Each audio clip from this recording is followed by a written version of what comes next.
ഇവിടെ സുഹൃത്തുക്കൾക്ക് വേണ്ടി ഞാൻ പരിചയപ്പെടുത്തുന്നത് തെച്ചി, ചിലർ ചെത്തി എന്നൊക്കെ പറയും. അതിന് വേറെയും പേരുകളുണ്ടോയെന്ന് എനിക്കറിയില്ല. ഇത് മിക്കവാറും ഡ്രൈ ഏരിയയിലാണ് കാണുന്നത്. ഈ കാട്ടിലൊക്കെ നമ്മൾ പോകുമ്പോൾ ഞാൻ എപ്പോഴും കാണുന്നതാണ്. പിന്നെ വരണ്ട പ്രദേശങ്ങളിൽ ധാരാളം കാണും. ഇതിൻ്റെ പ്രത്യേകത എന്താണെന്ന് വെച്ചാൽ വീട്ടിൻ്റെ മുറ്റത്ത് ഇത് വെച്ചാൽ നല്ല ഐശ്വര്യമാണെന്നാണ് പറയുന്നത്. ഫ്രണ്ട് കിഴക്ക് ഭാഗത്താണ് ഇത് നടാൻ എന്നൊക്കെ പറയുന്നത്.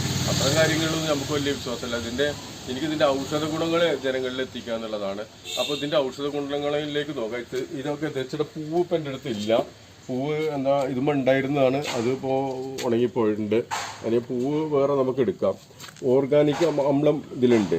പിന്നെ ടോക്സിനുകളെ നീക്കും. പിന്നെ പൂവ് തിളപ്പിച്ച വെള്ളം വയറിളക്കം നിൽക്കാൻ വേണ്ടി ഉപയോഗപ്പെടുത്താറുണ്ട്.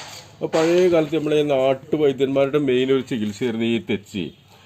പിന്നെ ചെത്തിപ്പോൾ സമൂലം ഇടിച്ചു പിഴിഞ്ഞ് നീര് വെളിച്ചെണ്ണ ചേർത്ത് നമ്മളെ തേച്ചാൽ ഈ ചിരങ്ങ് ചൊറി ഒക്കെ പഴയ കാലത്ത് ഉണ്ടായിരുന്ന ഒരു അസുഖമായിരുന്നു എല്ലാവർക്കും. അതിന് നല്ല റിസൾട്ടാണ്. പിന്നെ ഉണങ്ങിയ പൂവിട്ട വെള്ളം പ്രമേഹം കുറക്കാൻ സാധ്യതയുണ്ട്. അത് പുതിയ കണ്ടെത്തലാണെന്ന് എനിക്ക് തോന്നുന്നു. ആദ്യം അങ്ങനെ കേട്ടില്ല. ചെമ്പരത്തിയാതി എണ്ണയിൽ തെച്ചി കൂട്ടാറുണ്ട്. ചെമ്പരത്തിയാതി എണ്ണ പഴയ കാലത്ത് നമ്മളുടെ ഇതാണ്. അപ്പോൾ ഇപ്പോൾ ബോട്ടിൽ വാങ്ങല്ല ചെയ്യുന്നത്. വട്ടമൊക്കെ എല്ലാവരും നമ്മൾ വീട്ടിലുള്ളവരൊക്കെ ഇത് കാച്ചു തരുന്നു പതിവ്. തെച്ചിയുടെ പൂമൊട്ട് ജീരകം ചതച്ച് വെള്ളത്തിലിട്ട് 2 ദിവസം വെച്ച ശേഷം വെള്ളം അരിച്ചെടുത്ത് കണ്ണിലൊഴിച്ചാൽ വേദന, പഴുപ്പ്, നീരൊക്കെ മാറും. പിന്നെ തെച്ചിപ്പൂക്കൾ ഉണക്കി പൊടിച്ച് അരിപ്പൊടിയിൽ ചേർത്ത് കഴിച്ചാൽ ശരീരത്തിൽ വരുന്ന ചിരങ്ങ്, മറ്റു ചൊറികൾ എന്നിവയ്ക്ക് നല്ലതാണ്.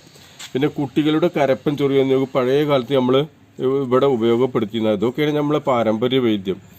എന്തായിട്ടാണ് ഇതിൻ്റെ വഴിക്ക് പോകാൻ മിക്കവാറും ആളുകൾ തയ്യാറല്ല. പിന്നെ അങ്ങനെ തെച്ചിപ്പൂട്ടിട്ട് എണ്ണ കാച്ചി തേക്കണ പതിവുണ്ട്. പിന്നെ തെച്ചിവേര് തേങ്ങാപ്പാലിൽ അരച്ച് ഈ കുരു പൊട്ടാൻ ഉപയോഗിക്കും. അങ്ങനെ തെച്ചിട്ട് ഒരുപാട് ഗുണങ്ങളുണ്ട്. അപ്പോൾ ഇനി കൂടുതൽ അറിയുന്ന എൻ്റെ ഔഷധ സമിതിയിലെ എൻ്റെ സുഹൃത്തുക്കൾ കൂടുതൽ വിവരം പകരുകയും അത് നമുക്ക് ലോകത്തിന് പറഞ്ഞു കൊടുക്കുകയും ചെയ്യണം. അതിനുവേണ്ടി ഞാൻ ഷെരീഫ് പാറൽ, ഭാരതീയ ഔഷധ പരിപാലന സമിതി. ഓക്കെ.